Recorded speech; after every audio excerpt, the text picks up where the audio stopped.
જૂનના દિવસે આપણે અડદનું વાવેતર કર્યું હતું. મંગળ ગ્રહ ઉપર સૂર્યાસ્ત કેવો થતો હોય તેમાં મંગળ ગ્રહ ઉપર સૂર્ય કેવો દેખાતો હોય તો જો તમને આ રોજના પગ દેખાતા હશે તો આજે ચલો હવે હું તમને જે આપણા ખેતરમાં ટીટોડીના ઈંડા હતા તે બતાવું તો કેમ છો બધા ખેડૂત મિત્રો, તો સ્વાગત છે તમારું આજના વ્લોગમાં. અત્યારે તો ગાઈસ જો આપણે આવી ગયા હતા આપણા ખેતરમાં જે આપણો કપાસ વાવેલ છે ત્યાં, અને આપણા કપાસની ગ્રોથ તમને બતાવું તો કમાલની ગ્રોથ થઈ છે આપણા કપાસની, અને તમને વિશ્વાસ નહીં થાય કે આ કપાસ આટલા દિવસનો હશે.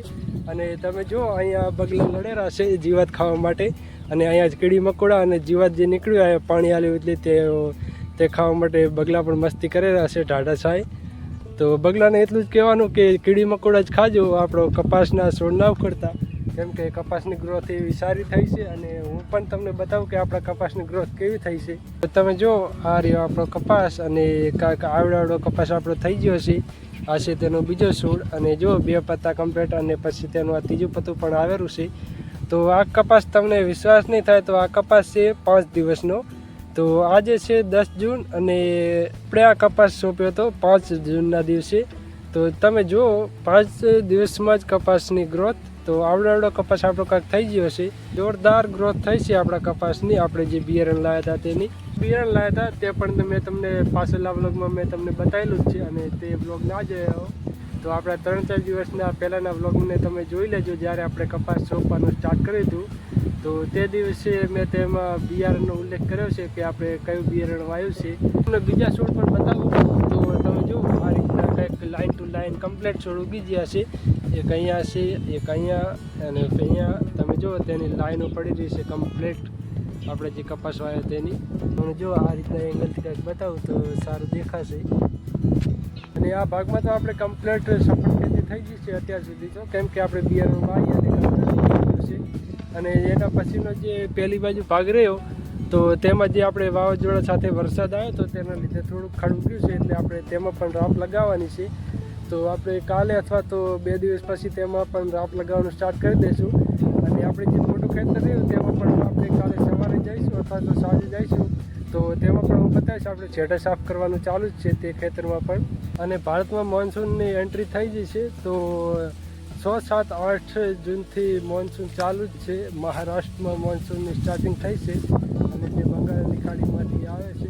તો ગુજરાતમાં પણ આગાહી કરી છે કે 14, 15, 16 અથવા તો 17 તારીખ સુધી આપણે ગુજરાતમાં પણ મોન્સૂન બેસી જશે. અને સ્ટાર્ટિંગમાં પહેલાં તો જો દક્ષિણ ગુજરાત અને સૌરાષ્ટ્રના ભાગોમાં હળવો ધીમો વરસાદની આગાહી છે, અને પછી ઉત્તર ગુજરાતમાં પણ સારો વરસાદ થશે. ઉત્તર ગુજરાતમાં જ્યારે વરસાદ થાય પછી આપણે કેવો વરસાદ થાય છે. તો જો હવે આપણે ગઈ સાલ તો 22 જૂનના દિવસે આપણે વાવણી સ્ટાર્ટિંગ કરી દીધી હતી. 22 જૂનના દિવસે આપણે અડદનું વાવેતર કર્યું હતું. તો આ વખતે જોઈએ કે ક્યારે વરસાદ થાય છે, અને આપણે અડદની વાવણી ક્યારે કરીએ છીએ. અને આપણે જે આ ખેત તલાવડી રહી તેની ચારે બાજુ જો બાવરિયાને કેટલું ખડ થઈ ગયું છે, તો તેની પણ સાફ સફાઈ આપણે કરવાની છે. તો આપણે કાલે સવારે આપણે આવી અને તેની સાફ સફાઈ આપણે કરી નાખીશું. બધા જે બાવરિયા ચારે બાજુ ખડને બધું ઊભું તેને કાપી અને એક ખોડા ઉપર નાખી દઈશું તેને, અને ત્યાં ઢગલો કરી અને પછી સુકાઈ જાય એટલે તેને સળગાવી દઈશું. કેમ કે તમે જુઓ કેટલો કચરો થઈ ગયો છે ચારે બાજુ.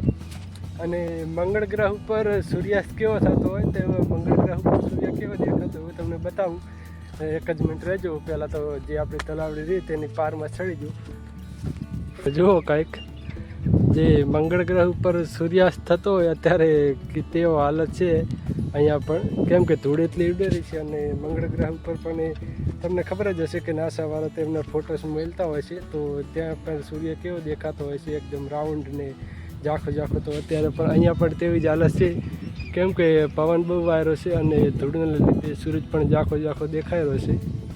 તો જો તમને આ રોજના પગ દેખાતા હશે, તો આજે રાતે રોજ આવ્યું તો આપણા જે કપાસ વાવેલ રહ્યો તેમાં તો વધારે બગાડ થાય તેની પહેલાં આપણે ચારે ફરતે આપણે ધાબળા ખોડી દઈએ, અને પછી ઝાટકા મશીનનો જે તાર આવે તે બાંધી અને આપણે ઝાટકા મશીન લગાવી દઈએ. કેમ કે હવે રોજ આપણે જે આ વાવેતર કર્યું છે તેમાં થોડુંક લીલું હોય, એટલે તેમાં રોજ એવાયેલા થાય તે પહેલાં આપણે ચારે બાજુ વાયર બાંધી દઈએ ઝાટકાનો, અને પછી તેમાં ઝાટકા મશીન લગાવી દઈશું. તો જુઓ ધાબળા ખોડવાનું ચાલુ છે, અને અહીંયા એક ધાબળું પડ્યું છે. તો આ રીતના આપણે ધાબળું લગાવી દેવાના છે ચારે બાજુ.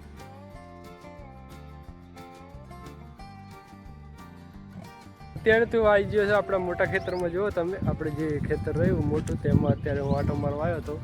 અને આ રહ્યો તે ભાગ જે આપણે એરંડા હતા અને જેમાં આપણે રોટાવેટર લગાવ્યું હતું તેમાં આપણે પ્લવિંગ પણ કમ્પ્લીટ ચલાવી દીધું છે આખા જે ખેતરમાં.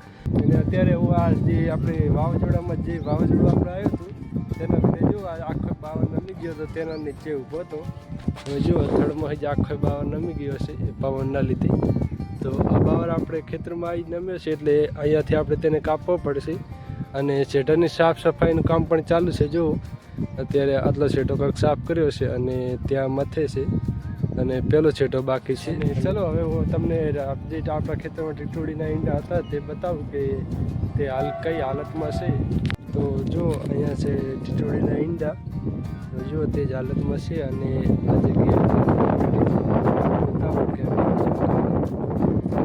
જો આપણે અહીંયા આવ્યા એટલે તે દૂધ ભાગી જતી. તો ચલો અહીંયાથી હવે આપણે દૂધ જતા રહીએ પાછી તે જગ્યાએ આવી જાય.